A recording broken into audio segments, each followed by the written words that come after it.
For those atheists that say death is peaceful, or imply that death will be followed by nothing to worry about, an endless carefree state, or other phrases that capture the idea that death will lead to peace. How can death be followed by such a thing? Such an experience, peacefulness is an experience. If you've ceased to exist, if we truly cease to exist after death, there cannot be peace after death. Yet many of you repeat this. Many say they're being poetic. But what motivated you to choose the word peace? If you don't mean to imply it, if you don't mean that word, why did you choose it? Poets use words they mean to use, because those words convey their emotions. They don't use the word love to mean something else. So why do you believe death will be followed by the experience of peacefulness, or the experience of being carefree? This is a positive claim, and so it should be supported by evidence. What is your evidence?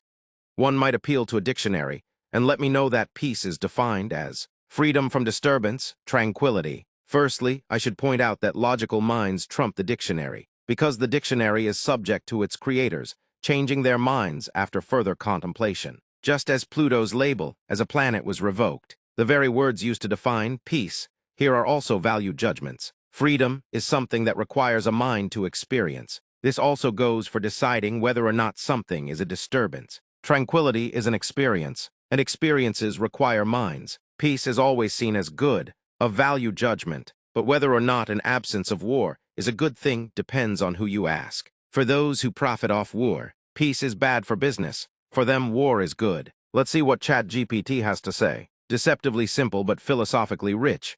Let's unpack it carefully. 1. Linguistic versus ontological peace. Let's divide this into two scenarios. A subjective peace. This is peace as a mental emotional state, calm, stillness, absence of inner turmoil. This requires a conscious mind to experience it. If there's no mind, there's no subjective peace. In this sense, no experiencer means no peace. B. Objective peace. This refers to peace as the absence of conflict or disturbance.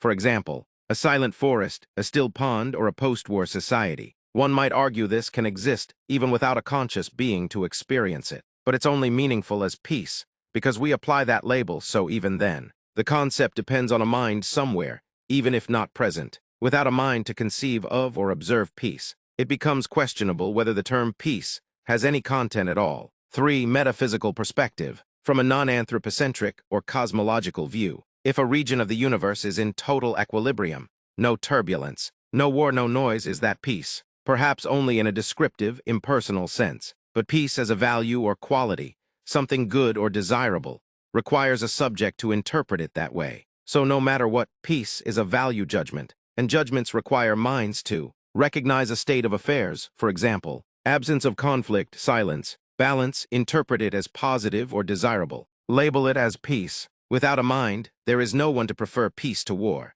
or silence to noise. There might be stillness, quiet, or equilibrium in some brute physical sense.